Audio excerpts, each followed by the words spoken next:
인테리어 비용만 봤을 때는 네. 당연히 이거는 필요경비로 된다고 생각을 하는데 네. 실상은 또 무조건 다 되는 건 아니잖아요. 네, 안녕하세요. 세금폭탄 처리반 장민 세무사입니다. 네, 안녕하세요. 이영훈 세무사입니다. 네, 세무사님, 네. 요즘에도 양도세 상담 많이 하시잖아요. 아, 그렇죠. 네.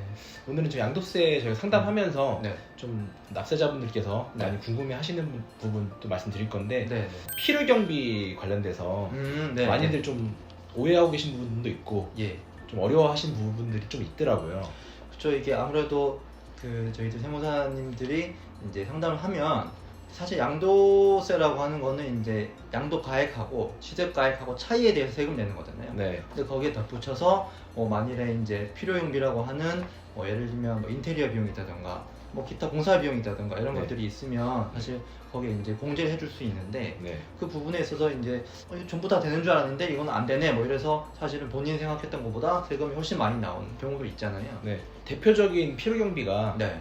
취득세라든지 그렇죠. 법무사 비용, 네. 중개수수료 이런 것들은 뭐 논란의 사실 여지가 없는데 그렇죠. 인테리어 비용만 봤을 때는 네. 당연히 이거는 필요경비로 된다고 생각을 하는데 네. 실상은 또 무조건 다 되는 건 아니잖아요. 그렇죠. 네. 그래서 오늘은 세부적인 그 내용들을 좀 네. 말씀드리면 네. 이 영상 보시는 분들께서 이런 거는 내가 지출을 하더라도 나중에 집을 팔 때 이 비용 처리가 안 되는구나 이렇게 보시면 되실 것 같아요. 네.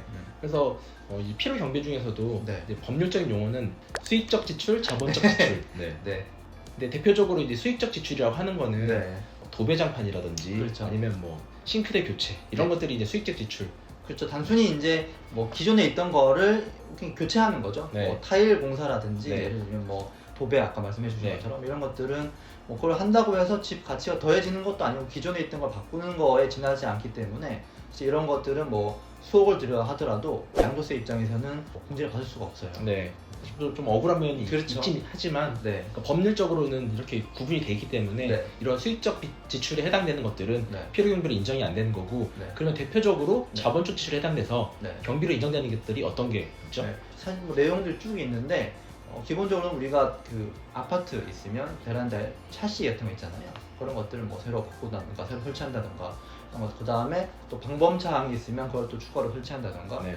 또 예를 들어 확장 비용 같은 것들이 네. 발생하게 되면 그런 것들은 사실 이건 자본적 지출 인정을 받아서 비용 공제가 되는 거죠. 네, 제가 실무를 해보니까 대표적으로 자본적 지출에 해당되는 것들을 보니까 네. 보일러 교체 그렇죠. 많이 하시더라고요. 네. 보일러 교체하고 샤시를 교체한 네. 그런 비용들은 네. 자본적 지출로 공제가 가능하다. 네. 이렇게 보시면 돼요.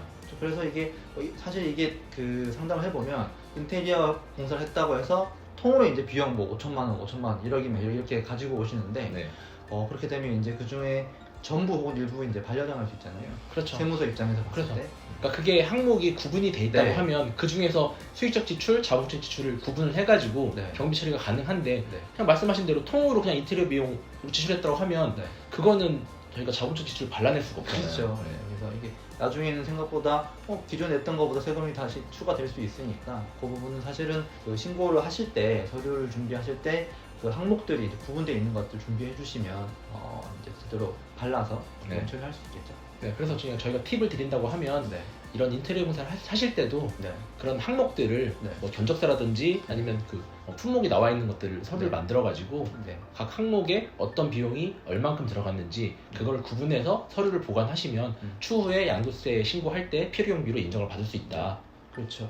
또 사실 이런 필요경비를 이제 경비 인정 받으려고 하면 사실 법적인 적격 증빙이 있어야 되잖아요. 네, 맞습니다. 그래서 적격 증빙이라고 하는 거는 다들 잘 알고 계시겠지만 이제 기본적으로 세금 계산서라든지 혹은 현금 영수증 이런 것들이 될 텐데 네.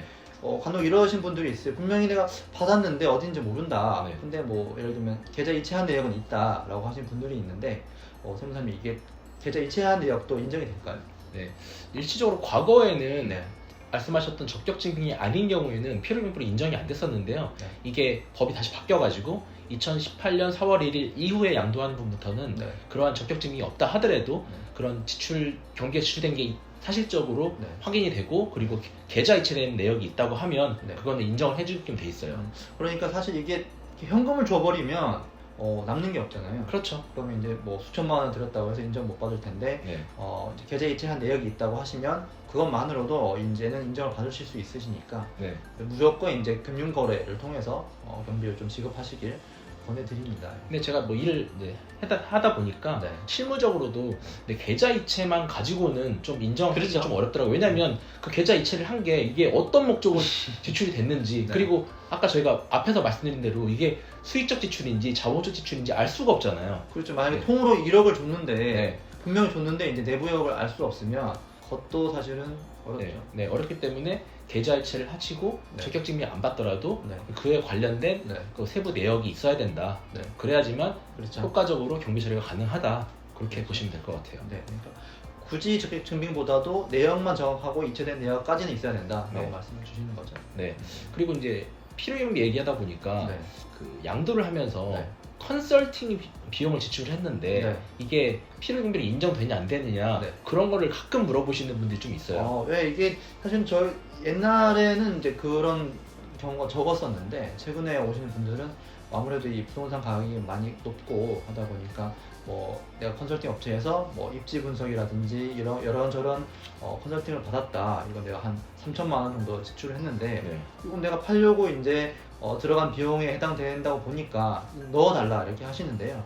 결론적으로 말씀드리면 과거에는 이런 컨설팅 비용도 원칙은 이제 양도와 관련된 비용이라고 하면 인정을 받았던 적이 꽤 있는데 최근 들어서는 거의 이런 일반적인 대부분의 컨설팅 비용은 비용 처리가 안 된다고 보셔야 될 것 같아요. 네. 그래서 사실은 그 컨설팅 자체가 매수자를 구해주는 걸 포함한다거든가 중개를 해준다든가 이런 내용이 관련된다고 하면 어느 정도 이제 양도 비용으로 인정받을 수가 있는데 단순 그냥 뭐 입지 분석이라든지 상권 분석 뭐 이런 거 관련된 컨설팅 비용만으로는 현실적으로는 요거는 이제 비용 처리는 어렵다라고 네. 보셔야 될 것 같아요. 네. 그래서 이제 이건 좀 약간 편법이긴 한데 그런 컨설팅을 받으셨으면 네. 각 그 경비 처리를 네. 증빙을 받을 때 컨설팅 뭐 용역으로 받지 말고 그렇죠. 뭐 중개 수수료 이런 예, 식으로 예. 받아야 될 거예요. 그리고 근데 뭐 컨설팅 비용이 너무 많다. 네. 통상적으로 인정되는 우리 중개 수수료 네. 금액들 있잖아요. 예. 그걸 너무 뛰어넘어가지고 그렇죠. 그걸 중개 수수료로 지출했다라고 하면 또 이것도 논란이 될 수가 있기 그렇죠. 때문에 사실 이게 정상적인 컨설팅 비용이 있는데 그거보다 뭐 소액 정도 높은 거야 사실은. 어느 정도 높아도 뭐 많이 줬다고 할 수 있지만 뭐 통상적인 것보다 한 10배 이렇게 높으면 말이 안 되잖아요. 네. 뭐 통상적인 범위 내에서 이런 좀 활용을 하시면 네. 될 것 같아요. 네. 이 정도면 오늘 그 양도세와 관련해서 경비 인정에서 좀 말씀드렸다고 네. 볼 수 있겠죠? 네. 그러면 오늘도 저희 네. 영상이 도움되셨으면 구독, 좋아요, 알람 설정 부탁드리겠습니다. 네, 부탁드리겠습니다. 네, 지금까지 세금폭탄 처리반이었습니다. 감사합니다. 감사합니다.